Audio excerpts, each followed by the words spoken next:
muito bem-vindos a mais um programa Francamente pela Rádio Difusora e também pelo portal jj.com.br, Taina Franco na área, com vocês, sempre trazendo um convidado especial, um bate-papo incrível, porque eu só conheço gente incrível, minha gente. É por isso que existe esse programa, porque eu só conheço gente legal. Hoje eu vou bater um papo com ele. Ele é ator, diretor de teatro, ele é filósofo, professor, ele é administrador, ele tem blog, ele tem canal no YouTube, ele é uma pessoa incrível e só essa pandemia me fez reencontrá-lo, ainda que virtualmente, faz um tempão que a gente não se vê. Jô Bichara Neto aqui com a gente, o Jorge. Tudo bem, Jô? Oi, Tainã, um prazer enorme estar aqui contigo. E, de fato, essa pandemia está nos aproximando novamente, né? Já a conheço há algum tempo e está sendo um prazer enorme estar conversando contigo, né? Fico muito honrado e muito feliz com esse convite.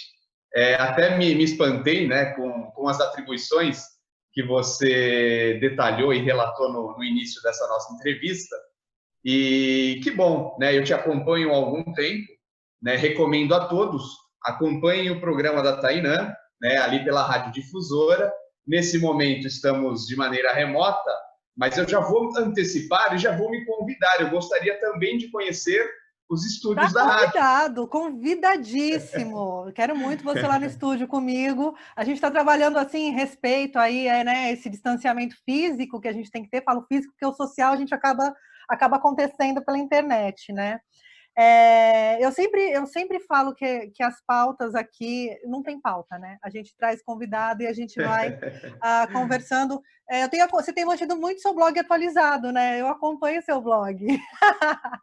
E ali tem anseios que eu me reconheço muito ali, né? Tem coisas que você posta e sai correndo, mas eu me reconheço muito ali. A gente está muito habituado a consumir aí nossas amizades pelo Facebook, né?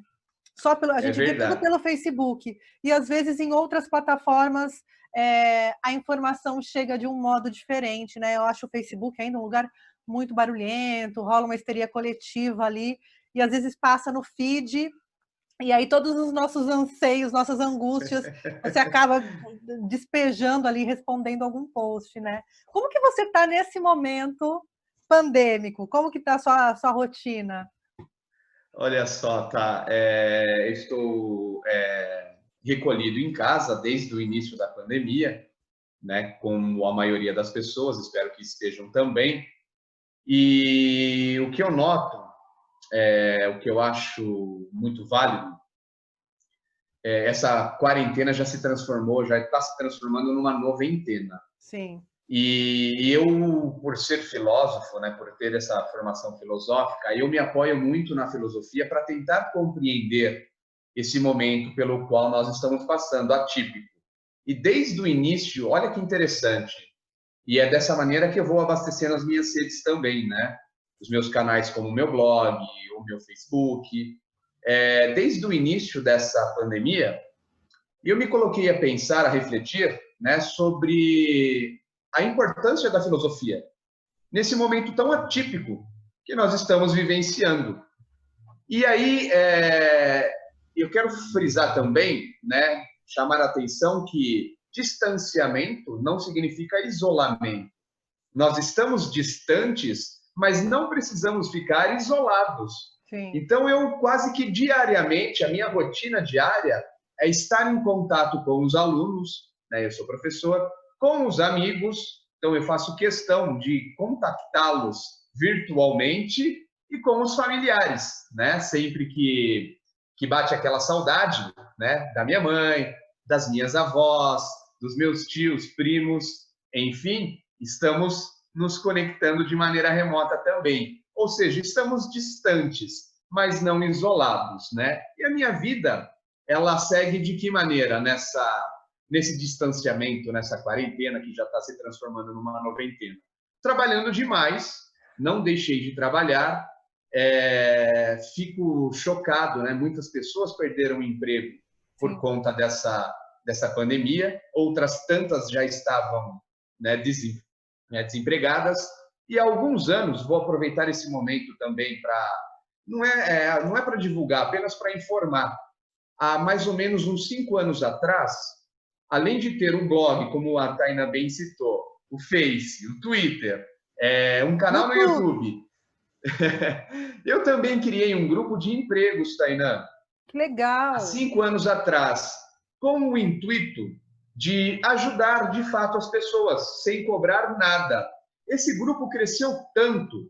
Hoje nós temos mais de 20 mil pessoas nesse grupo de emprego.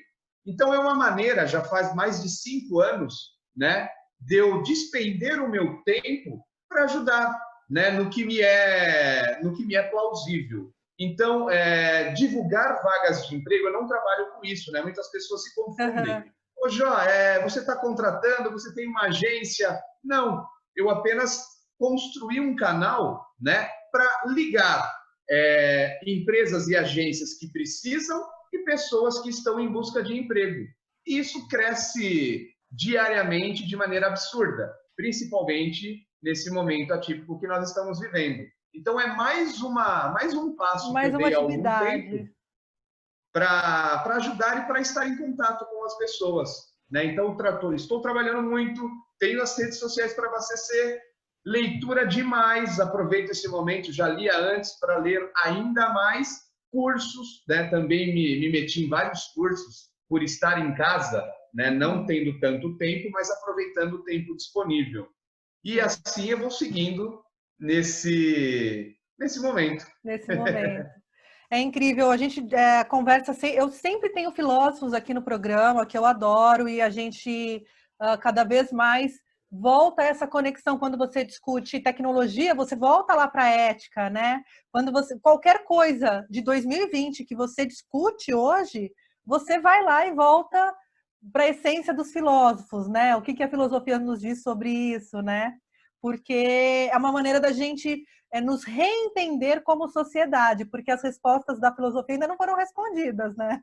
Grande parte das respostas, elas não foram respondidas e elas estão migrando para outras plataformas, né? As relações humanas, elas continuam de diversas formas, né? Então, a gente vai adaptando ali os questionamentos. Então, isso, para mim, é sempre um tema atual, importante e eu acho que cabe a nós aí, que temos os canais de comunicação, você como professor, divulgar a palavra, espalhar as palavras, né? Porque a internet ela nos permite essa conexão, mas ao mesmo tempo a gente tem que lembrar que tem pessoas que nem sabem por onde começar a buscar a informação, né? Que elas têm a ferramenta, mas ainda não fazem bom uso, né? E acabam caindo aí nesses filósofos picaretas da vida, não é mesmo? Olha, tá, é bem verdade, viu? É bem verdade. Eu acho que tudo tem o seu lado positivo e o seu lado negativo, né? Nós temos que aproveitar o que temos à disposição e aproveitar da melhor maneira. Você bem colocou a questão da filosofia, então eu faço um paralelo, né? O que eu aproveitei? De que maneira eu aproveitei para filosofar nesse momento atípico? Então, eu costumo trazer e colocar a filosofia na linha do tempo, né? Então, a gente inicia a nossa tradição, iniciarmos com a filosofia grega clássica, né? Lá da Grécia Antiga. Então, eu começo... E aí, lembrando que a filosofia, ela vem logo após a mitologia, né? Então, quando os gregos eles foram buscar respostas racionais para as questões da vida, inicia-se assim a filosofia. E antes nós tínhamos a mitologia, que nada mais é do que histórias fantasiosas acerca do mundo. É uma tentativa de explicar o mundo através, né, de histórias fantasiosas.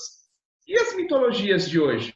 Nós estamos vivendo também um mundo repleto de mitos, né? Então, quando as pessoas dizem que eu ouvi coisas do tipo, olha, o uísque combate o coronavírus, né? Isso é um mito.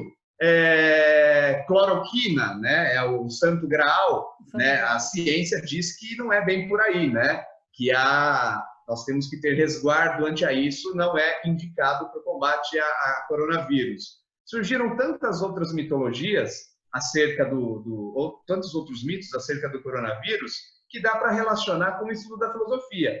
Seguindo adiante, né? A gente passa pela Grécia clássica. Nós temos, por exemplo, ali o Platão, né, com o seu mito da caverna. Então, as pessoas, a maioria delas, estão acorrentadas no fundo da caverna. Quem se interessar e não conhecer, dá uma pesquisadinha, o mito da caverna de Platão, que vale muito para os dias de hoje, né? Que ele nos diz que poucas pessoas, né, naquela época ele puxava a sardinha para os filósofos, é que vão atrás, né, da verdade. Né? E o que nós estamos vivenciando no mundo hoje em dia? Um mar de fake news, né? Um abismo de notícias falsas. Então, olha de novo o paralelo com a filosofia. E nós temos, logo depois desse período da Grécia clássica, a transição, né, para o período grego para o período romano, nós temos as filosofias helênicas. E ali tem uma corrente filosófica que me chama muito a atenção, né, que são os estoicos, a filosofia estoica. E eles pregam, a felicidade para eles é viver em busca do bem, tendo consciência que nós somos um pequeno mundo dentro de um universo, de um mundo muito maior. Né? Então, nós não podemos nos desesperar diante desse momento que nós estamos vivendo. É isso que eu converso muito com os meus alunos também. Né? Olha o que a filosofia estoica nos ensina. Nós temos que aceitar que nós somos parte da natureza. E esse vírus, ele é natural. Né? Ele não é um vírus criado em laboratório. A ciência já provou isso. Então, não adianta se desesperar. Temos que saber lidar com tudo isso. E fazendo agora um trampolim, a gente chega na modernidade, né? A corrente existencialista. E aí eu faço um paralelo importantíssimo. Eu já estava acostumado a ficar em casa. Eu gosto muito de ficar em casa. Eu também. Eu falei que minha vida já era uma pandemia antes da pandemia. Eu já era assim em casa, tudo. Já tinha esse hábito, né? Já tinha. É claro que ficar em casa obrigado é ruim. Sim. Né? Mas ficar em casa, se conhecendo, gostando de si e do ambiente que você vive, é você se reconhecer como morador.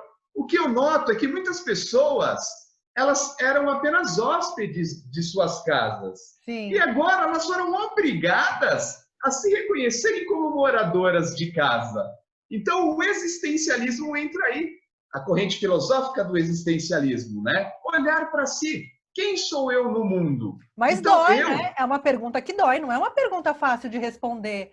Porque você se libertar de todas as suas amarras sociais, de todas as máscaras, de todas as fantasias, daquilo que você acha que é, daquilo que a sociedade acha que é e você tem que atender, é doloroso, né? Não é uma tarefa acordei sábia e me aceito, né? Na verdade, cria um grande conflito, né? De você não querer estar ali, parado, pensando para dentro. Né? Exatamente, dói demais, dói demais. É aquele que sai do fundo da caverna de Platão, né? Sim. E vai em busca do reconhecimento. Mas a dor, Tainã, é legal você tocar nesse assunto. Eu costumo trabalhar com a dor ou com o novo, como se fosse um autoaprimoramento, né? Aquilo que nos tira da posição cômoda, que na maioria das vezes dói, machuca, incomoda, né? Nós temos que enfrentar, temos que ter coragem para enfrentar. Eu costumo dizer que isso nos amplia enquanto seres humanos, né? Eu chamo de um autoaprimoramento. É você tomar consciência daquilo que você não tinha coragem ou não teve oportunidade de esclarecer para si mesmo, né? E aprender com tudo isso, se aprimorar com tudo. Eu sou muito ligado a esse tipo digamos, de filosofia de vida, né? E eu pratico muito isso diariamente. Então, ao invés de me acomodar e pensar como a maioria, por que não questionar? Né? Por que não escolher um caminho próprio e autêntico? Aí eu vou ser um pouco nietzschiano. O Nietzsche falava muito isso, né? Nós temos que ter uma vida autêntica. Quem não tem uma vida autêntica, essa vida de reconhecer a si, né, para se reconhecer no mundo, é escravo. Sim. Vai apenas junto com a maré. Então, em determinados momentos, nós temos que remar contra a maré para descobrir novas possibilidades. É o que eu digo, eu gosto de falar bastante, hein, Tainá? Quando necessário, você me interrompa aí. Vamos embora.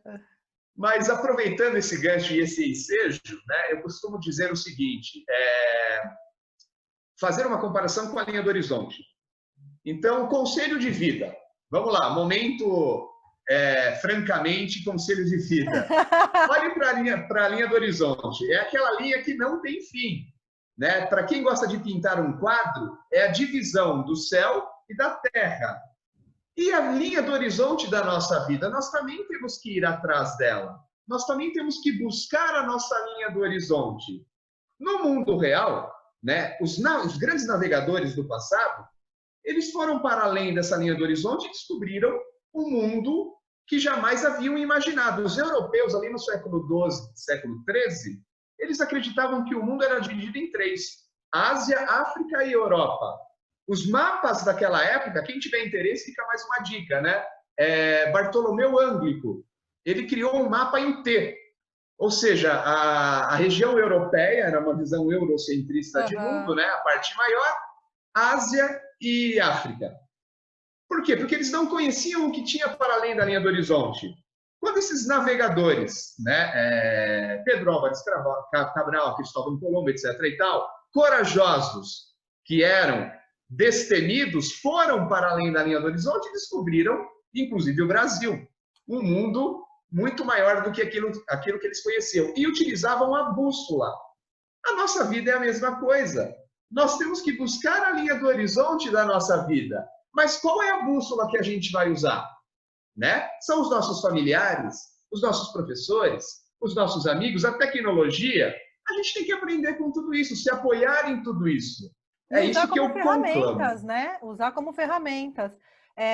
Voltando ali no assunto do mito da caverna, eu acho que hoje em dia a gente tem uma visão muito distorcida do que é luz e o que é escuridão, né? Eu acho que a gente vem vindo aí em discursos obscurantistas, em discursos negacionistas, em confronto à ciência. Então, colocaram um abajur dentro da caverna e falaram: toda a luz que se tem é essa, né? Fiquem aqui adorando essa luz. E, na verdade, a verdade é muito maior, que existe um mundo lá fora, né? E as pessoas estão presas ali. A gente estava falando de ficar em casa, desse autoconhecimento, de buscar seu horizonte. O que eu percebo também é que o ser humano, ele sempre buscou respostas fáceis. Então, você criar ali um mito, você criar resposta rápida, você atribuir tudo a um terceiro, que seja na religião, né? Tudo que acontece, nada é culpa nossa, Deus quis assim. O ser humano, ele sempre buscou resolver as questões de outras formas que não se responsabilizando por elas. O que eu vejo hoje é que se constrói uma humanidade que tem muito baixa tolerância à frustração e à autocrítica, né? Que isso é um exercício na vida, né? Quando você fala de sair do seu lugar comum, do seu lugar ali de aconchego, ele não só dói, né? Porque você vai ter que sair daquilo que você conhece e aí está disposto a receber novas informações, que inclusive confronta tudo aquilo que você já conhece, mas também você está sujeito a frustrações. E é isso que o ser humano foge o tempo todo, né? Ele tem uma baixíssima tolerância a se frustrar, né? Eu acho que esse momento traz essa reflexão também, né? É verdade, é verdade. Eu adorei o abajur na caverna, esse acréscimo que você fez ao mito, muito bem pensado, adorei, mas é verdade, tá? Nós vemos, nós acreditamos tanto no progresso da humanidade, principalmente com o viés científico, através da ciência. Sim. Mas é aquilo que a gente estava comentando anteriormente, tudo tem os seus prós e os seus contras, né? Apesar de nós termos uma tecnologia avançadíssima, né? Hoje nós temos contato com qualquer parte do mundo de maneira real, de maneira rápida, de maneira instantânea, mas ao mesmo tempo isso nos causa um comodismo maior, né? Aquilo que se acreditava transformar uma busca maior por um conhecimento muito mais amplo também nos traz registros como características como para que eu preciso disso se já está tudo pronto? Né? Olha a informação, nós temos o Google, tem milhares de informação, mas quem está disposto a buscar a informação correta, a pesquisar para ver se aquilo é fake news ou não? Então nós temos um mundo instantâneo que o Bauman fala muito disso, né? Da modernidade líquida. E aí fica mais uma dica para as pessoas que estão nos acompanhando. Aliás, leiam Bauman. Leiam, leiam. O Zygmunt Bauman. Eu falo muito dele também. Ele fala da modernidade líquida. As relações ficaram líquidas, o mundo ficou líquido. O que isso significa? A gente está em busca do caminho mais rápido, né? Das relações mais superficiais. Hoje tudo ficou muito mais fácil, né? A tecnologia, o mundo que se expandiu tanto, né? Que transforma a natureza em benefício do próprio homem, né? Esse mundo também acaba nos tornando ou nos fazendo seres humanos omissos ou nos desumanizando, né? A filosofia vai abordar muito esse tema, a desumanização.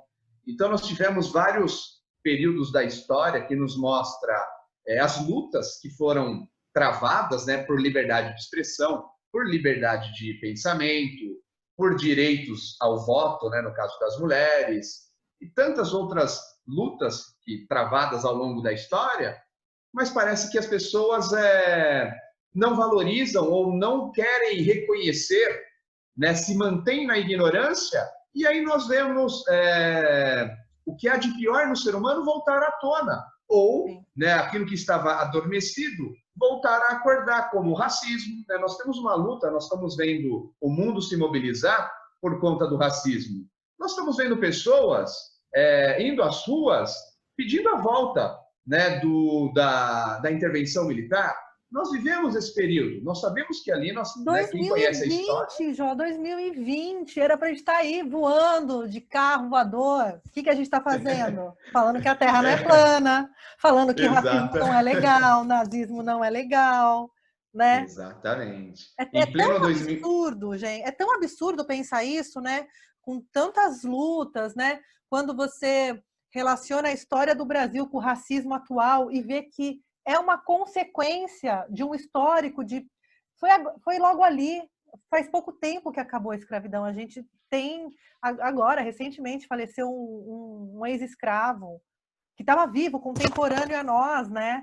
Então, e a gente tem que ir para a rua falar, galera, tipo, a cota existe para atender essa demanda da sociedade que não teve acesso, não dá para falar de meritocracia no Brasil ainda. Espero que um dia dê, espero que algum dia todo mundo saia do mesmo lugar. Não dá para a gente falar de segurança pública sem falar do racismo. Não dá para a gente falar de feminismo sem falar do racismo. Não dá para a gente falar de nada no país sem fazer esse recorte, né, do racismo. Exatamente. A gente estava debatendo aqui, né? A gente tem tanta informação, a gente tem tanto registro. Por que ainda nós temos esses casos, né? Ou esse tipo de reivindicação? E aí, Tainã, eu relaciono tudo a isso, sabe ao quê? A falta de esclarecimento, né? Nós temos um mundo repleto de informações, nós temos ferramentas hoje na palma da nossa mão para obtermos essas informações. Mas mesmo assim, muita gente não se informa. Sim. Né? Tudo isso é uma falta de esclarecimento. E aí cabe, né, as pessoas que têm um esclarecimento, né, um pouco além, chamarem. Né? Eu acredito muito no poder do diálogo. Então, se me perguntarem, Jorge, qual é a saída? Né? O que você espera para o mundo pós-pandemia? Eu espero um mundo pautado no diálogo. A gente precisa dialogar. Eu costumo dizer, né, apesar de ser formado em filosofia, todos nós, aí é o Habermas que diz isso, Jürgen Habermas, eu adoro essa filosofia dele, que ele fala que todos nós somos filósofos, todos nós temos a capacidade de argumentar, de dialogar. A partir do momento que a gente consegue travar um diálogo com respeito, claro, deixando bem claro, porque se não tem respeito não é diálogo, né, aí já é violência, a gente consegue filosofar. E o que é filosofar? Nada mais do que refletir sobre o mundo. Então, eu vejo isso como uma falta de esclarecimento. O que é o racismo? Né? Falta de informação. Né? É a pessoa que acha que por uma outra pessoa ter mais melanina, ou seja, ser preta, ela merece ser desqualificada. Né? É um preconceito com a cor. Sim. Mas para que isso? E me desculpa a metáfora, né? Eu utilizo isso com todos. Eu não quero ser indelicado, mas eu utilizo a seguinte metáfora. Independente da cor da pele, da situação social, na hora de ir no banheiro, todos nós temos a mesma posição. Ou sim, seja, somos seres humanos. Você entende, Tainã?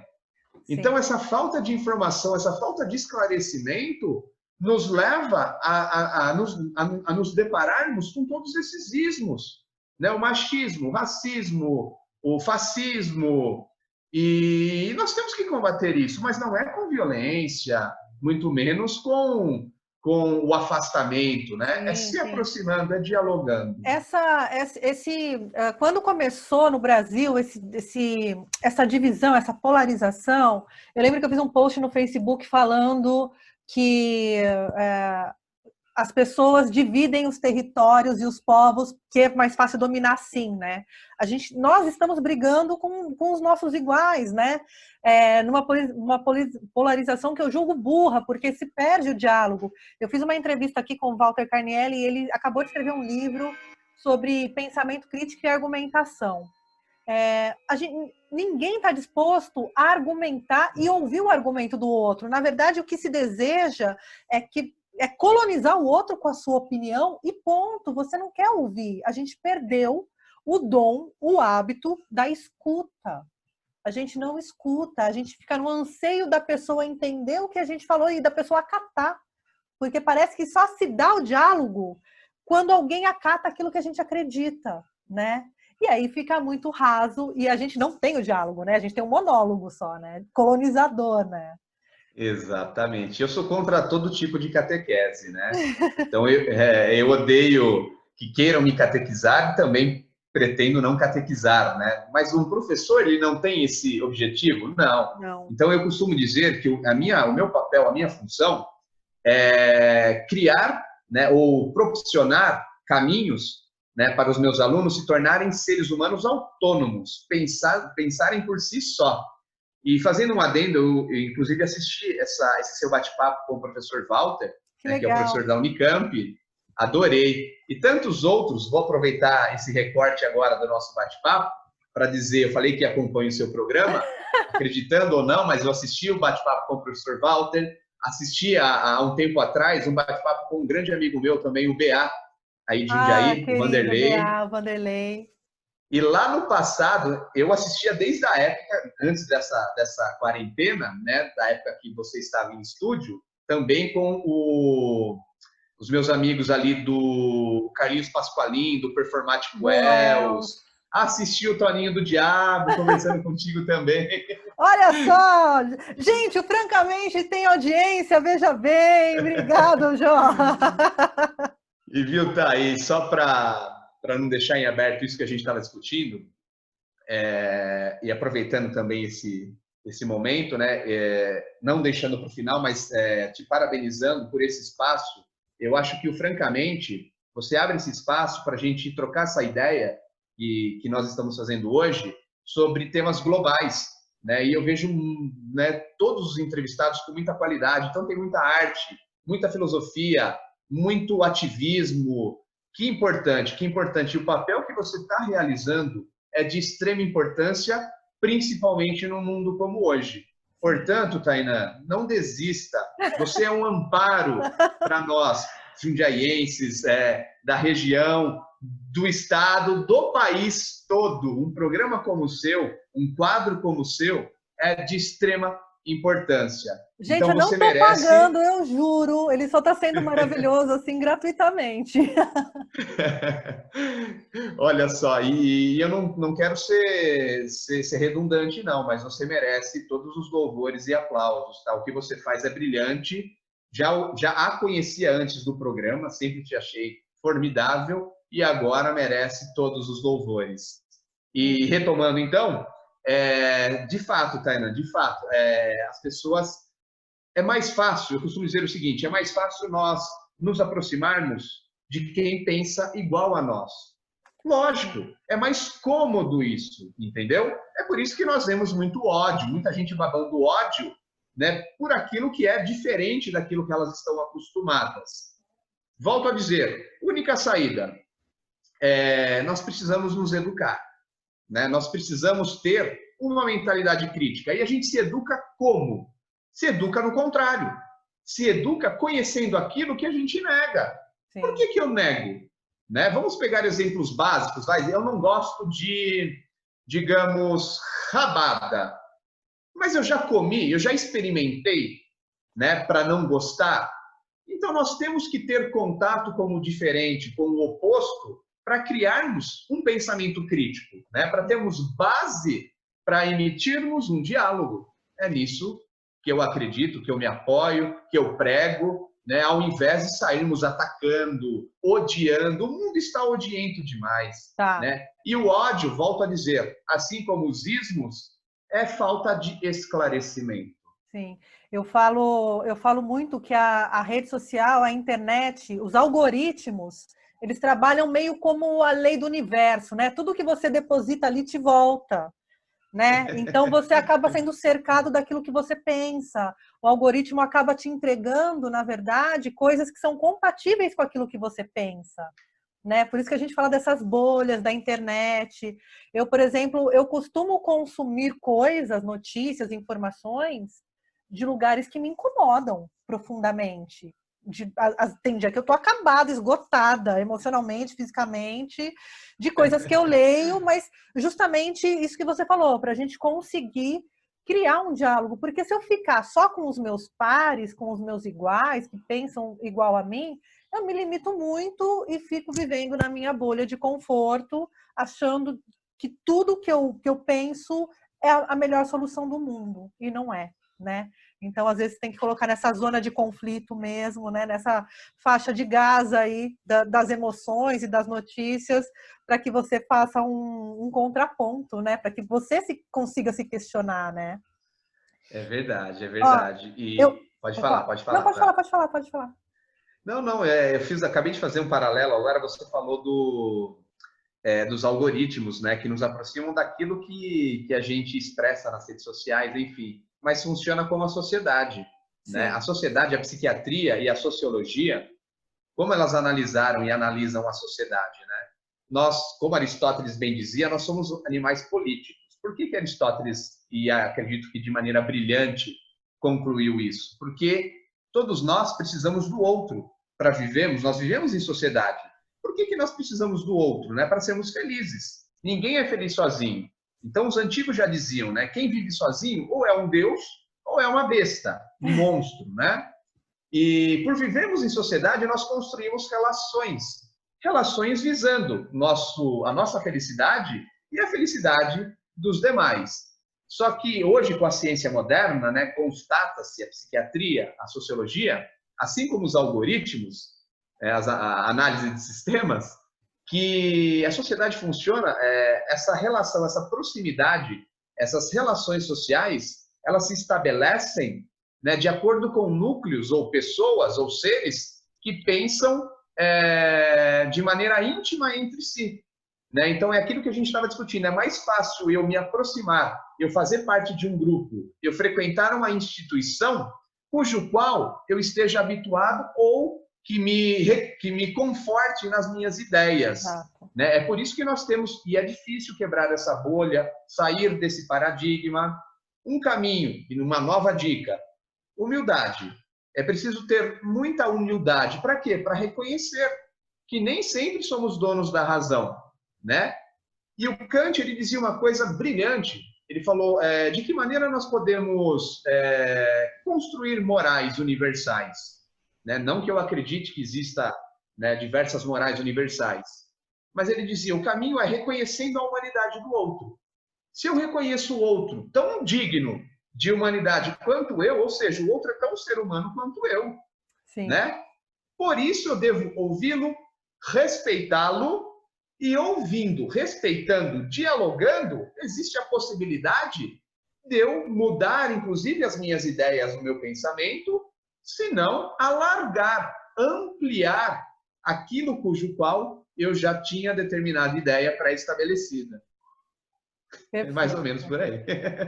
Fazendo um gancho com tudo isso, você também que é da área da arte, da cultura, né? Eu tenho dito bastante, né? As pessoas falam que cultura não é prioridade. Mas as pessoas, eu falo que é tão prioridade que as pessoas nem sentem que consomem cultura, né? É como o ar que a gente respira, a gente só percebe que não tem quando faltou ali, né? A gente só pensa nele quando falta. E nesse momento, né, de que as pessoas estão mais em casa, estão consumindo série, estão consumindo livros, estão consumindo uma música o tempo todo, né? A gente viu aí o boom das lives de artistas, tirando todo esse contexto que o setor cultural está lutando, né, aí com a aprovação da Lei Aldir Blanc, para que se assegure o mínimo para a indústria cultural, incluindo holds, técnicos, enfim. Você sabe bem o tamanho de um staff aí de uma peça de teatro, né? Como que funciona, que não é pouca gente. Como a arte é importante também para nos ajudar a criar o pensamento crítico, né? Eu sempre brinco, a arte não é para embelezar o mundo, como as pessoas acham. Eu acho que a arte ela vem para questionar também, né? Vem para questionar a beleza, vem para questionar a estética, a sociedade, enfim. Eu acho que a arte tem esse papel fundamental também, meio que filosófico na nossa vida, né? Eu acho que tem esse poder. Saiu uma notícia, um jornal de Singapura fez lá quais são as coisas mais importantes nessa pandemia e as coisas menos importantes. Então, as 5 mais importantes, isso em Singapura, mas é um recorte bem importante. Então, as mais importantes são médicos e enfermeiros, pessoal de limpeza, coletor de lixo, passeador de cachorro e delivery, pessoas que trabalham com delivery. Quais as 5 coisas menos importantes? Olha que louco. A coisa menos importante na pandemia é o artista. Depois vem telemarketing, social media, consultor de negócios e pessoal do recursos humanos. Olha que visão é essa, né? Você colocar ali por último o artista, né? O pessoal do recursos humanos também. Nesse momento, tudo que a gente está questionando são os recursos humanos, né? Exatamente. Tudo que a gente está tendo que lidar são os recursos humanos, tanto no cenário político-econômico, quanto no cenário social também, né? Eu acho que você acabou de nos dar uma resposta acerca de tudo que nós estamos vivenciando no mundo. Eu acho que a gente pode migrar essa pesquisa de Singapura e acredito que no Brasil não seria tão diferente também, não. E em outras partes do mundo também. Sim. Como explicar essa loucura toda que nós estamos vivendo, né? Quando você tira o mérito ou o prestígio, por exemplo, de um artista, né, que é fundamental. Vou aproveitar, então, esse momento para discorrer um pouquinho. Sim, eu tenho uma formação artística. Na verdade, as artes me levaram para a filosofia. Eu tenho uma primeira formação na área empresarial. Então, me formei como administrador de empresas. Tinha esse sonho em ser administrador, mas é por isso que eu utilizo aquela metáfora da linha do horizonte. Na minha vida, eu sempre busquei a linha do horizonte. Então, eu larguei tudo na minha vida, isso com 19, 20, 21 anos ali, né, na minha juventude, e fui para as artes cênicas. E aí passei muitos anos da minha vida, né, me formei em artes cênicas, transitei por diversas escolas, universidades, grupos de teatro, trabalhei com um dos mais renomados nomes das artes cênicas no Brasil e no mundo, que foi o Antunes Filho, que faleceu ano passado. E com ele eu tive o despertar, né, e eu me senti as artes me fizeram me sentir tão insignificante, né, tão invisível no mundo, e eu falei, a minha vida não pode ser dessa maneira, eu preciso ir além, né? Aí que eu fui buscar a filosofia. Aí fui para a filosofia e a constatação disso tudo. Então eu tenho três caminhos na minha vida: administração, arte e filosofia, que eu acredito que seja dom, paixão e vocação. Eu costumo olhar para a arte, para os artistas, né, sendo um também, trabalhando, inclusive até hoje, conciliando a filosofia e a arte. Eu acho que os dois se conversam plenamente. Para ser um bom filósofo, você precisa ser um bom artista, e para ser um bom artista, a gente tem que ser um bom filósofo. E aí eu sou nietzschiano no termo artístico, né? Depois Freud abraçou esse pensamento nietzschiano e constituiu toda a psique humana. A arte, você estava falando da beleza, que ela além não é só beleza por si só, ela também tem que questionar. Mas a beleza da arte está aí, está no questionar o mundo. A beleza existe na arte, ao meu ver, quando essa arte ela é questionadora. Mas por que a arte é questionadora? Porque a arte é onde não existe moralidade. É no ambiente artístico que nós, seres humanos, podemos exercitar a genialidade. Nossa, Jorge, não compreendi. Quando você fala em genialidade, você está dizendo o quê? Eu estou falando nos impulsos humanos. Impulsos esses que são refreados no cotidiano. Por quê? Porque nós temos uma enorme carga de regras, leis, né, para convivermos de maneira harmoniosa. E a arte está para além disso. É por isso que na arte, agora nós estamos vendo um chargista brasileiro sendo Desculpa, não investigado. vi. É o Aroeira sendo O Aroeira, investigado no exatamente. Ministério da Justiça para tudo, porque o Brasil não tem problema nenhum, e vamos investigar um chargista. Toda a movimentação feita ultimamente, não vi ali para o combate à Covid, não estou vendo essas coisas, eu estou vendo perseguição de artista. Exatamente. É isso que eu tenho visto, infelizmente. Então, esse é o grande exemplo. Ele, com toda a sua genialidade, ele expressou o mundo, o contexto brasileiro, numa charge. Olha que brilhante, né? Ele tirou a ideia de maneira brilhante, aquilo que ele sente para com a realidade que ele vive e expressa aquilo através da arte. Agora nós estamos vendo, né, um governo, né, totalitário, porque um governo que quer oprimir uma manifestação artística é um governo totalitário. Tem que tomar cuidado. Ah, você está se precipitando em utilizar esse termo, mas são os fatos, são as ações que me levam a concluir dessa maneira. Mas, enfim, então a função da arte é essa, é apontar e criticar. Lembrando que crítica, né, no senso comum, nós temos o péssimo hábito de relacionar crítica a coisa negativa. Ai, tá me criticando. Ai, tá falando mal. Não. Crítica é um olhar aprofundado sobre determinada situação, determinado contexto, determinado momento. Então, é importante. Por que é importante, Jorge? Para nos fazer refletir. É importante para nos fazer pensarmos acerca daquilo. Essa é a grande função da arte. E o interessante, né, a gente vê essa pesquisa que você nos trouxe à tona, apesar de rebaixar o artista a algo menos significante, é o que a maioria das pessoas estão recorrendo nessa quarentena. Para quê? Para tentar se manter sadias. Porque precisamos estar sadios. Estar sadio não é somente ter um corpo sadio, uma mente também. Sim. E a arte, além de tudo isso que nós discutimos, ela os antigos diziam, né? É um tetrafármaco, né? É um remédio, né? Só que não é um remédio em cápsula, é um remédio em manifestação. Sim. Então eu estou vendo grupos de teatro apresentando peças online, e aí vem a discussão, mas isso é teatro? Não é teatro? Enfim, eu acho legal, tem que discutir sim, vamos discutir, é bacana. Mas estão fazendo, né? Aí vem as lives com os artistas, não importa o segmento, funk, sertanejo, MPB, enfim, estão fazendo. As expressões artísticas estão acontecendo nessa plataforma onde a gente tem a possibilidade de se relacionar. Então, ela sai do lugar comum, que é o lugar com as cadeiras, com a plateia, né, do lugar físico comum, vem para o lugar virtual, mas não deixa de ser, ela não é menos show, ela não é menos expressão artística por estar em outra plataforma, né? Exatamente. E como a gente recorre a isso, né, para nos aliviarmos de toda essa carga estressante. E eu falo que tem sido uma questão muito grande a questão da saúde mental, né, durante esse momento de pandemia, justamente pelas coisas que a gente falou, de olhar para si, esse negócio de você ter que ficar em casa porque você é obrigado nesse momento a ficar em casa.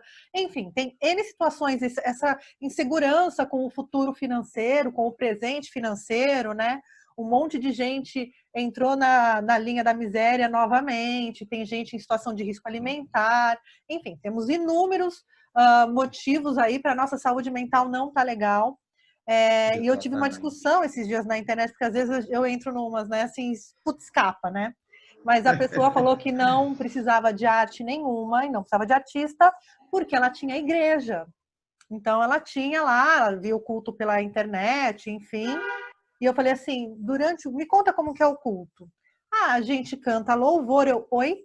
Ah, a gente canta. Cantar é música, música é uma expressão artística, calma, começa de novo, que você não precisa de arte nenhuma para a sua vida, sendo que você se sente melhor cantando um louvor, né? Então, as pessoas acabam dissociando, né, as coisas. Ah, o louvor não é mais uma expressão artística, ele se torna algo sagrado, né? Apenas. É verdade. Eu falo, É ali tem verdade. músicos, né? Tem uma banda, enfim. Exatamente. Aí parou assim. Mas eu não concordo com você. Eu falei, você pode não concordar, mas que o louvor é uma música, que é uma das formas de expressão artística, ela é, né? Então você precisa, resumindo, você precisa de arte, inclusive, para exercer a sua fé, né? Para exercitar a sua fé, para fazer o seu religare lá. Exato. E a arte ela é tão importante que ela extravasa, né, qualquer limites, sejam as paredes de uma igreja, sejam as paredes de um teatro. Eu costumo sempre dizer, né, essa pessoa, no caso, ela não foi humilde em reconhecer que até dentro da igreja nós temos arte. E a Sim. igreja é tão importante quanto qualquer expressão artística, né? E nós vemos também muitos pastores, padres se reinventando nessa Sim. pandemia, né? Missas online, cultos online, que legal, que legal. Permaneçam assim. Eu, inclusive, antes de estar falando contigo, eu estava vendo rapidinho um jornal na TV e me trouxe um novo dado, né? Uma igreja nos Estados Unidos que reabriu, né, nesse momento de que estão reabrindo aos poucos, né? Nessa reabertura, acho que em 1 ou 2 dias, a quantidade de contaminados foi exorbitante, ou seja, precisou fechar novamente. Então, nós temos que ter cautela, né? Eu fico Sim. muito feliz em ver as pessoas se reinventando, sejam elas padres, artistas, pastores, o que quer que seja. Mas também tenho muita preocupação em ver determinadas pessoas ou algumas pessoas incitando a volta, né, a volta como antes dessa pandemia, né, ao estágio normal, dizendo que já podemos voltar para esse estágio normal ou para essa vida normal. Então isso me preocupa demais. E Se só fala fazendo de um segunda paralelo, onda, se fala de segunda onda, a gente nem passou pela primeira ainda, estamos, né, na primeira onda ainda. exatamente. Só para não deixar em branco a relação entre arte e a religião, há muito tempo atrás, né, eu via as pessoas. Eu tive muitos alunos, né, também dou aula de teatro, né, de artes cênicas, que iam para a minha aula querendo adquirir um determinado conhecimento artístico para estabelecer aquilo dentro da sua igreja. E eu acho formidável. Só que sempre com foco, um objetivo, eu faço arte para Jesus, eu faço arte para Deus. Né? Até o momento que eu falei, olha, aí me utilizei da metáfora da criança. Né? Quem tem filho sabe muito bem. Então, quando nós temos uma criança pequena, ela faz qualquer rabisco na folha de papel e nós, enquanto pais, olhamos e falamos, olha que coisa linda. Pouco importa o que aquela criança quis desenhar. O importante é que ela fez, se expressou e nos trouxe. E tá lindo, maravilhoso. Ou seja, Deus, né, ele se preocupa, Jesus, enfim, olha nós entrando aqui no âmbito religioso, né? Mas ele não está preocupado, né, se você está com aquela sua estética artística.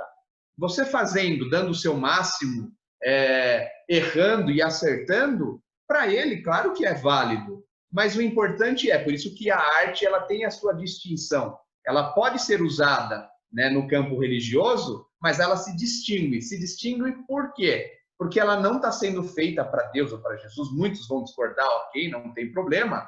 Né? O que eu quero dizer é que Jesus ele vai te adorar, né, se a sua arte for a mais brilhante possível ou não, se você acertar tudo ou errar. Né? Mas a gente tem que fazer arte para quem está nos prestigiando. Esse é o X da questão, é se preocupar com o espectador. Mas Né? aí Deus, enquanto espectador maior, para ele vai estar ótimo, excelente. Mas aí vem uma doutrinação social que, para você ser amado, você tem que ser perfeito, que é onde entra os ídolos lá, né? Quando você tem muitos seguidores, quando você tem, né? Você tem que ser perfeito para ser amado. Então, o seu desenho tem que ser o Exatamente. Michelangelo, você tem que desenhar a Capela Sistina para ser amado. Verdade. E, na É verdade. verdade, a nossa humanidade está justamente na nossa imperfeição, né? A nossa humanidade, ela cabe Exatamente. justamente no lugar da imperfeição, né? Por isso que somos a imagem e semelhança. Para o cristão, né, somos a imagem e semelhança. Por quê? Porque perfeito só ele. Né? Nós nos reconhecemos na imperfeição. Sim. E na nossa insignificância também, para saber que a gente é parte de algo muito maior, né?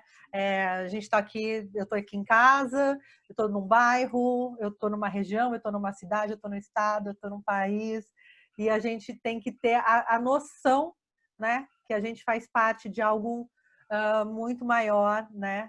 E que mesmo assim o que importa são nossos pequenos atos no dia a dia, né? Embora a gente seja um grãozinho de areia, o que importa é o que a gente faz dentro de casa, no nosso É bairro, na verdade. nossa cidade. Ô, Jô, Você deixa eu tem te razão, viu, Tá? uma Você pergunta tem super razão. indiscreta aí, né? Você falou que homem é animal político e tal. Você já teve seus passeios na política. Esse ano aí nós temos eleições. O que você pensa aí para esse ano, enquanto ser político, né? Não estou nem falando de ser político partidário, estou falando de que você pensa Sim, aí, sim. né, nesse momento aí que a gente está vivendo com tudo isso? A gente vai encarar aí novas escolhas, né? Porque é disso que se trata, né? Novas É escolhas. verdade. Olha, que legal, tá? Que legal que você se enveredou por esse caminho, porque a política também é uma das minhas preferências, das minhas escolhas de vida. E eu sabia que você sabia, mas eu não esperava. Nós travamos um bate-papo tão gostoso aqui hoje, estamos travando, que eu tinha me esquecido. Eu falei, nem me lembrei, nem me lembrava, enfim, que você iria se enveredar por esse caminho. Fico feliz, né, por É essa porque a gente não pergunta. combinou pauta. Eu falei, é papo de bar. Então, assim, eu dou a louca, finjo que tomei uma cerveja e vou perguntando, tudo na surpresa.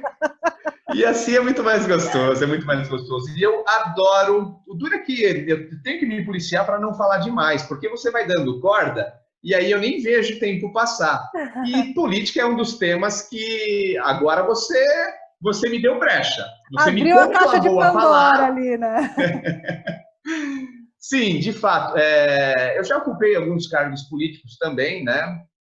Já fui assessor, já fui diretor, e o último cargo que eu ocupei foi secretário de cultura eu sou de Louveira, né? Do meu município. Eu nunca estive distante e acho uma pena quem não se interessa por política, e aí a gente retoma aquele conceito aristotélico do animal político, mas não o animal político partidário, muito bem dito por você, Tainã, Uhum. mas o animal político que se agrega aos outros, aos seus semelhantes, e constrói uma cidade.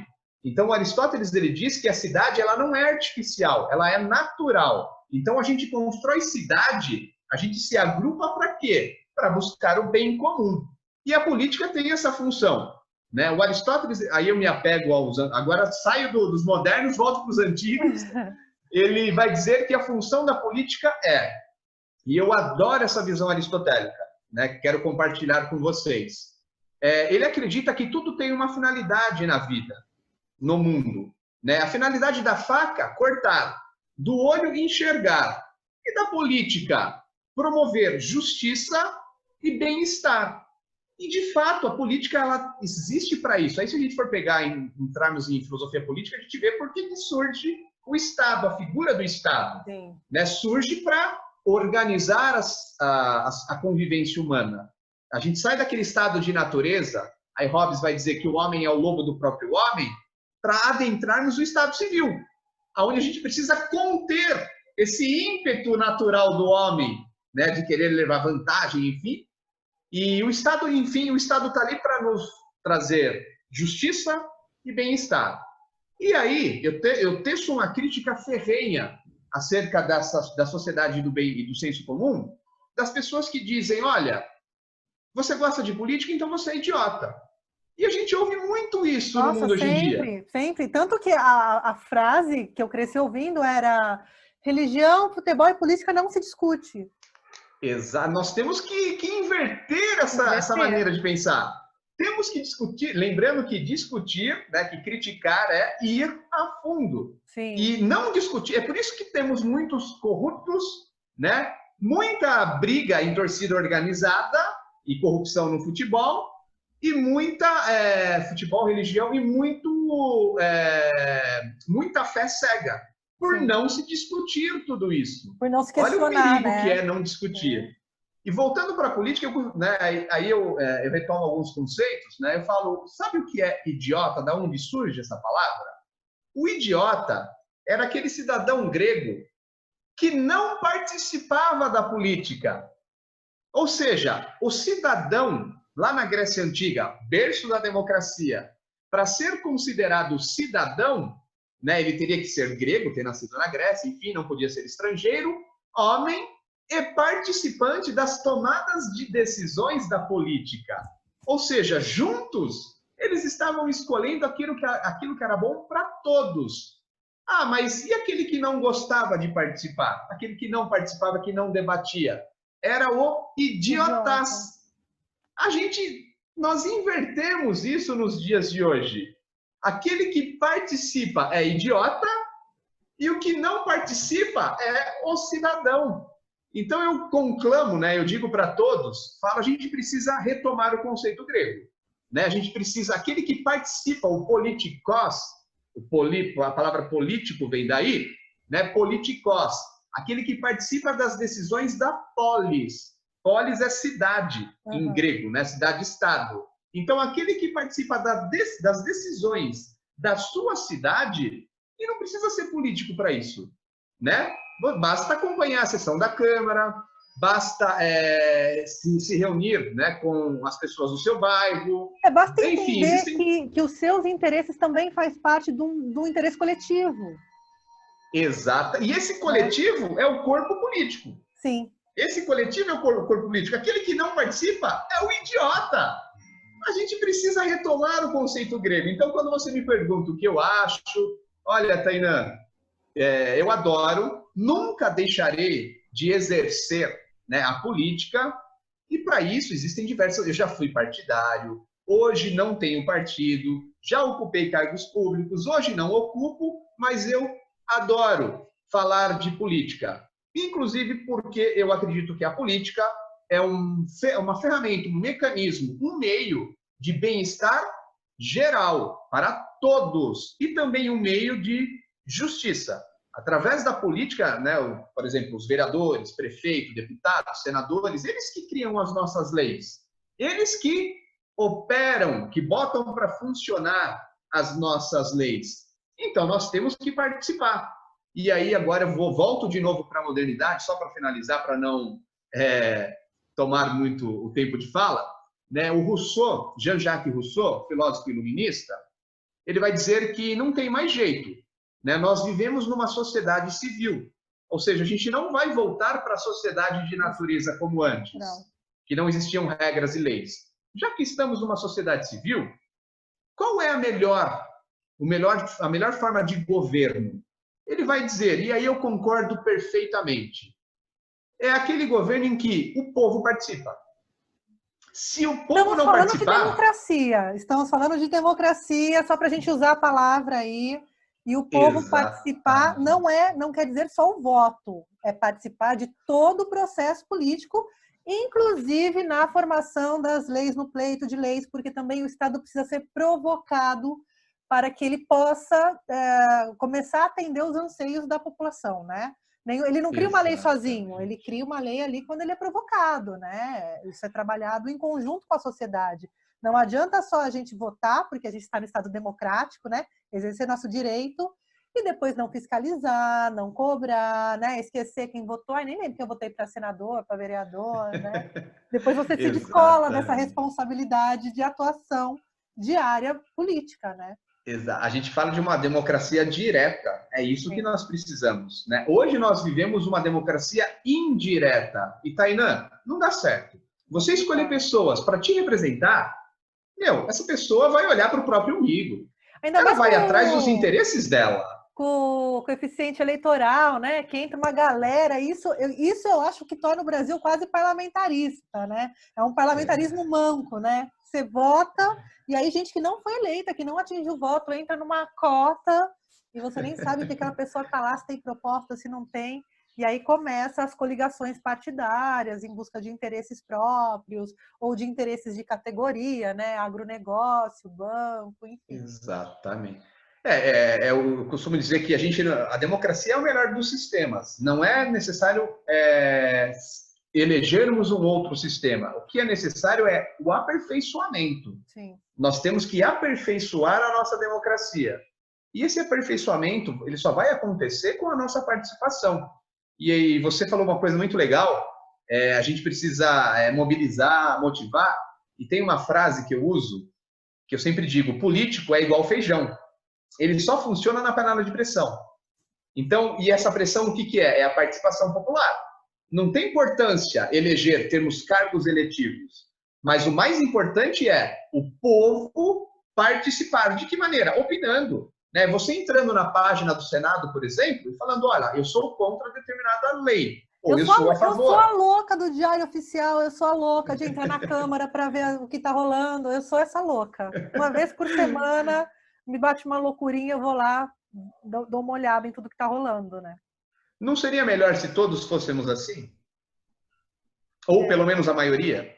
Mas seria essa diferente. É a minha régua, né? Assim, até de aprender a pensar no bem coletivo, né? Porque às vezes eu quero que meus interesses sejam atendidos, mas ali na frente tem outras coisas que na ordem de prioridade individual não serve, mas no coletivo a gente tem que ter esse entendimento que tem coisas a ser feitas ainda antes de chegar até mim, que estou num lugar de privilégios, inclusive, né? Mas sabe que se todos nós participássemos, né, de maneira reflexiva, nós atingiríamos um bem comum. Apesar por exemplo, olha só, eu posso ser, não estou dizendo que eu sou, estou dizendo eu posso ser de determinada linha, né, política, por exemplo, de esquerda ou de direita. Vamos supor, o Jorge Bichara é de esquerda, a Tainã de direita.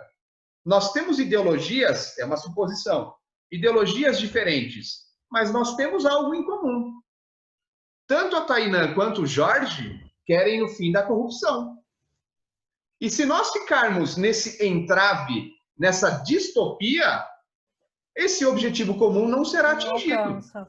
Então, olha a importância da participação, mesmo tendo ideias diferentes. Sim. Essa é a verdadeira política. É que o debate é a política saiu que agrega. Disso. O debate direita-esquerda, ele saiu desse seio de discussão e ele foi para uma pauta de valores, ele foi para uma pauta completamente radicalizada. Na última eleição aí para federal, eu não lembro do debate ter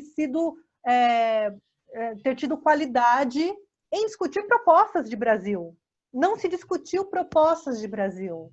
Né? Eu ainda fui lá e peguei os planos de governo, li todos, assim, até do Daciolo, né? que foi colocado ali como uma figura caricata no pleito eleitoral, mas eu acho importante que as pessoas leiam documentos oficiais, não se alimente por memes, por Facebook, enfim, busque fonte, de repente a fonte confiável é a página do próprio partido com as propostas que tem para o Brasil.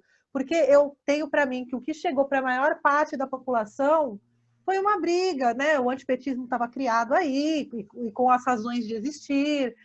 A gente teve vários entraves nas eleições de 2018, que eu achei que foi muito pouco democrático e se discutiu muito pouco o plano de Brasil. Acabar com a corrupção é muito vago. Melhorar a saúde é muito vago. Melhorar a educação é muito vago. Eu quero saber de onde vem esse recurso, para onde vai esse recurso. Tá, vamos melhorar a saúde do Brasil. Aí você vai no plano do governo, olha, a gente vai fechar todas as escolas e vai destinar todo esse dinheiro para... Claro que isso é uma coisa tipo, super absurda que eu estou falando, mas é só para exemplificar. Eu senti falta do debate político de verdade, Jó. Eu senti muita falta de qualidade em propostas políticas, tanto que a gente vê que não existe um plano Brasil, né? É tudo apitado em cima da falta, né? Tipo, o jogo fez falta, o juiz apita. Mas eu tenho uma preocupação com relação a isso. Será que a gente vai conseguir, como sociedade, se educar para voltar a ter políticas? Por isso que eu chamei essa pauta, porque a gente tem a municipal, que é o primeiro lugar onde a gente pode mexer, né? A Câmara Municipal está do lado, né? Eu consigo ir lá, eu tenho acesso aos vereadores, eu tenho acesso à prefeitura. Um chamado mesmo, né, para a população participar da vida política primeiro da sua cidade, né? Exata, perfeito, Tainan. Que excelente colocação e verificação. Bom, nós vimos que nós temos um líder máximo da nossa nação que foi eleito sem participar do debate. Sim. Então, olha que complicado isso, né? Nós não o vimos debatendo com outros candidatos. E aí, como cobrar que as pessoas se preocupem com o plano de governo? Fica muito complicado. E eu costumo tecer um olhar da seguinte maneira: eu vejo as pessoas reivindicando diversas coisas e algumas com grande razão, né? Temos que reivindicar empregos, temos que reivindicar direitos, mas o gozado, eu vejo muito pouca gente reivindicando escolas de qualidade. Então, para mim, se você quiser olhar para uma nação e saber se ela é progresso ou não, ou seja, se ela vai progredir ainda mais, olha para as escolas dessa nação. Vamos falar de Brasil, né? Nossa, eu acredito no Brasil. O Brasil será o país do futuro. Então, eu, com muita calma, com muita tranquilidade, muita sinceridade, eu sou obrigado a dizer: vamos olhar para as escolas do Brasil, principalmente as escolas públicas, claro, Sim. porque é ali que está o vetor de progresso. Se nós queremos uma sociedade justa, nós temos que ter pessoas que conheçam o que é justiça. Se nós queremos uma sociedade boa, nós temos que formar pessoas que saibam criterizar, refletir acerca do bem. O que as nossas escolas estão fornecendo, estão propiciando? Mão de obra barata. Isso me deixa muito angustiado, Tainan. Nós estamos vivendo um momento de pandemia. O estudo, o conhecimento, ele não pode cessar por conta disso. Quantas crianças estão sem aula desde o início dessa pandemia porque as escolas públicas não... Aliás, em casa, hoje eu vi inclusive uma outra matéria numa página da internet e isso me comoveu demais. Aquilo pegou meu coração e deu um nó de uma maneira, e a chamada da matéria era: 5 filhos utilizam o celular da mãe para poder estudar nesta quarentena. Um celular, meu Deus do céu, né? Também não é culpa só das escolas que não estão preparadas, né? Nós temos uma linha da pobreza gigantesca, sim, pessoas invisíveis da sociedade que não têm acesso, ou seja, a sociedade não é igual para todas. Então, quando a gente vai atacar, como e quando vamos atacar isso? Sim, então, e a solução, de repente, não é dar celular para todo mundo, né? Que daí os liberais vão colocar lá um celular baratinho. A questão não é essa. A questão é anterior, primeiro, que a gente não vai resolver em uma gestão de governo, que é a desigualdade social. Essa eu acho que é a principal questão no Brasil. Enquanto o Brasil não se reconhecer em desigualdade, ele não vai avançar. Eu vi uma ação muito incrível, uma cidadezinha do interior do Nordeste, tendo em vista que não tem internet nos sertões, tendo em vista que não há celular, né, para essas crianças, uma rede de rádio disponibilizou horários de rádio, porque lá se mapeou que todas as casas têm rádio, não TV, rádio. E as aulas eram feitas via rádio. O conteúdo era feito via rádio. E eu achei essa situação tão importante, tão possível, sabe? Quantas rádios a gente tem no país? Olha quantas crianças poderiam ter sido alcançadas, né? De repente, com uma ação dessa. Então, a gente fica olhando para soluções de grandes custos, enfim, porque o capitalismo está aí, né, para a gente alimentar. Então, compra um computador. A propaganda do Enem, gravando com iPhone, me poupe, né? Tem família que não ganha aquele valor no ano, né? Uma vida, né? A gente tem que entender as realidades do Brasil, não só no nosso olhar, né? Mas nos outros olhares também.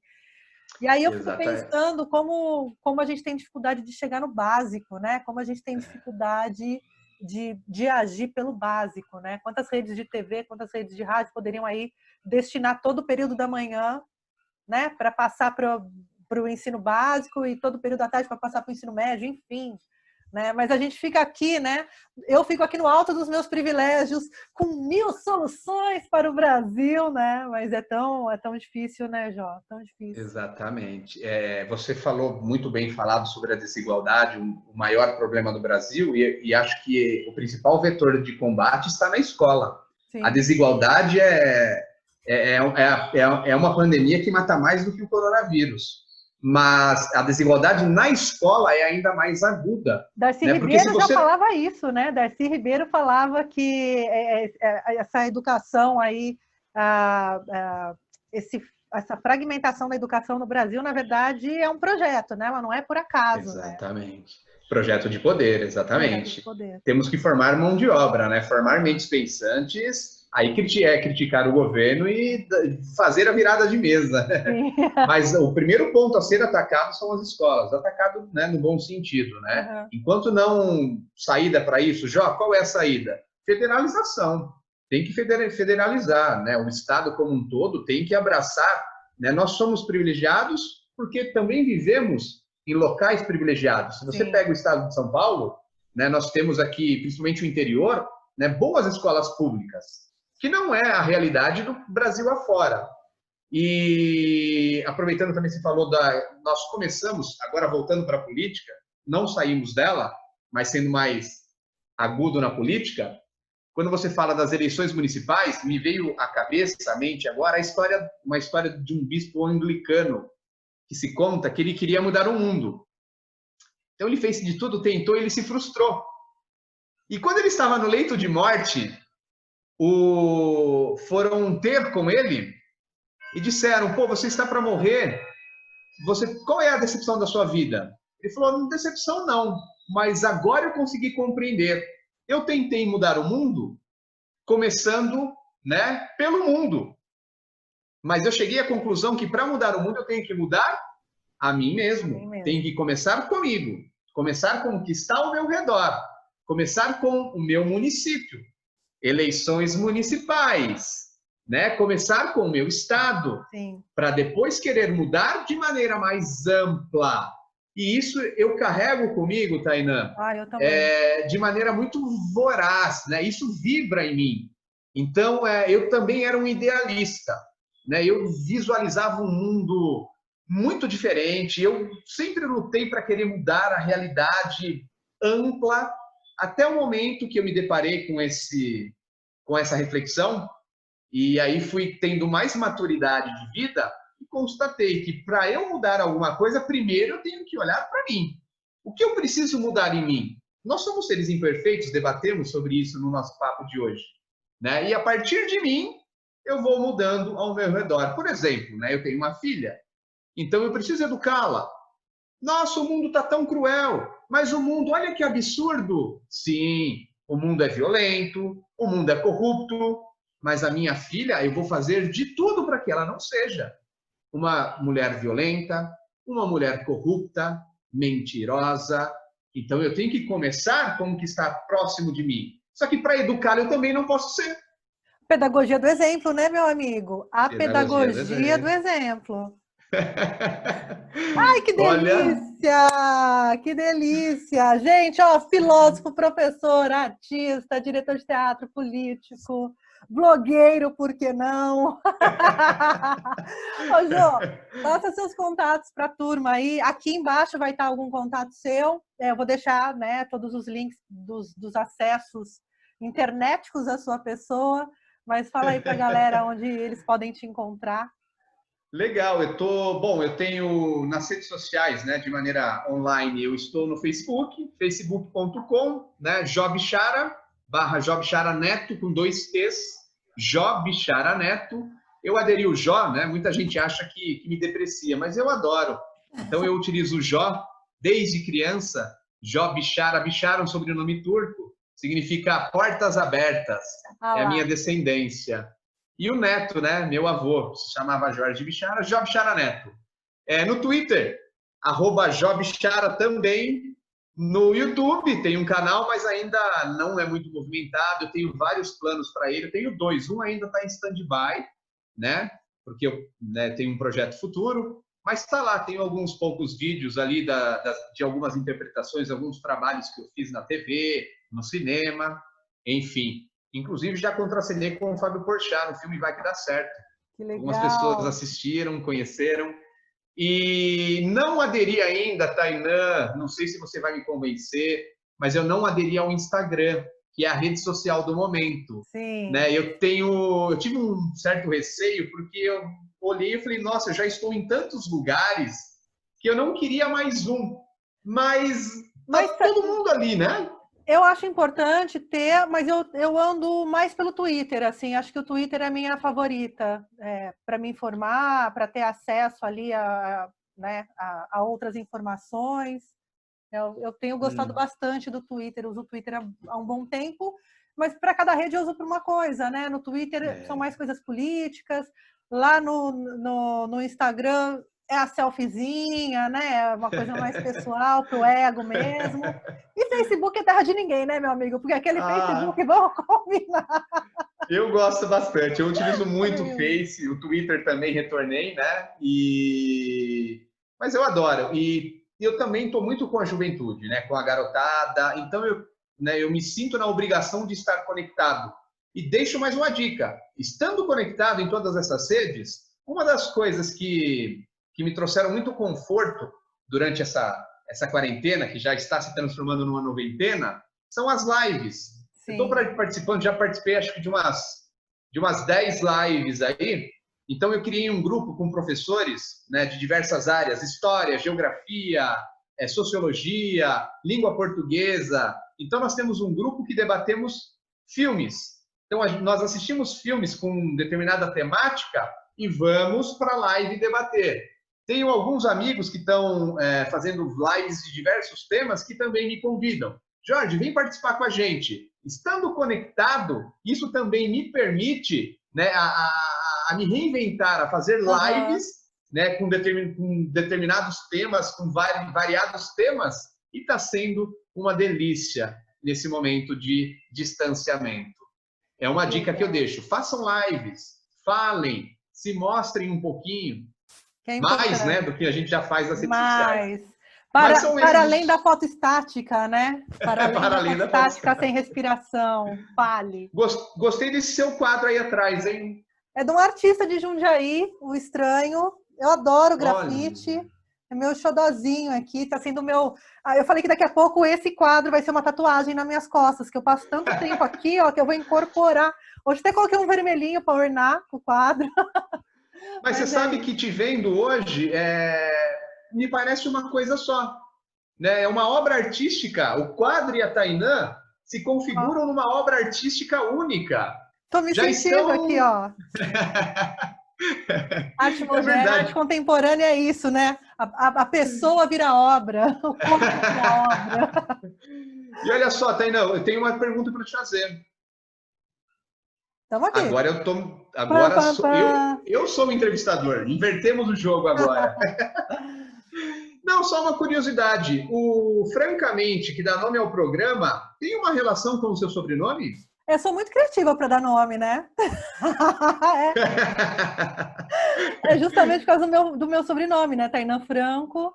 E quando eu conversei com a Roberta Cantoni na rádio, faz um programa aqui, não sei o quê. Eu falei, uma vez por semana eu topo. Não, todo dia, na hora do almoço. Eu comecei a ficar meio assim, Nossa. Né?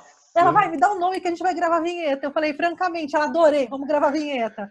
Mas foi a primeira coisa que eu consegui falar na hora, assim, não tive nenhum tipo de estudo de nome. Peguei meu nome, só achei que soava bem, francamente, e é isso aí. Pô, e calhou super bem, né? E esse é o objetivo. Ainda bem que é Tainã Franco. Porque nós estamos aqui de maneira muito franca. Ainda bem que é Tainã Franco, não é Tainã Pinto, né? Ficaria muito complicado aí. Tainã. É que foi uma piadinha no final, desculpa, eu não aguentei. Mas eu acho que calha bem com o sentido, com o espírito do programa, né? Que é esse bate-papo sem amarras mesmo, só a gente sendo a gente mesmo. Não, ficou perfeito, ficou perfeito. E eu tinha essa curiosidade, falei, já que ela está me dando essa oportunidade, ela vai me perguntar muitas coisas, e eu também me senti no direito de fazer essa pergunta a ti. Mas é por causa mesmo. Jó, Olha, nem sei como te agradecer. Eu amei o papo, adorei nossa conversa. E lembrando, voltando aí da pandemia, quero você lá no estúdio comigo. Poxa, eu já me convidei, espero que esse Já tá convite. na agenda, já. Assim, Ah, pós-pandemia, tá na agenda eu, já, vai. eu fui cara de pau mesmo, aproveitei, deixa eu aproveitar os momentos com a Tainã. Eu agradeço o bate-papo, viu, Tainã? Fiquei super feliz quando você convidou. Eu vi vários amigos já conversando contigo, e eu estando aqui hoje, me senti privilegiado também. Por quê? Pela função social que você exerce para esse programa. E não é demagogia, tá? Estou falando com o coração aberto. Continue. Você, esse programa, esse momento, essa oportunidade, né? Essas pessoas brilhantes que conversam contigo, que é uma mulher brilhante, isso faz um bem demais para o mundo, para o mundo, para o mundo. E eu Obrigada. recomendo, assistam, vale muito a pena. E vão lá no Obrigado, eu blog do agradeço Jô demais. também. Obrigado mesmo. Até a próxima. Valeu, Tainá, até a próxima. Até. Beijão, beijão a todos. Até mais. Até.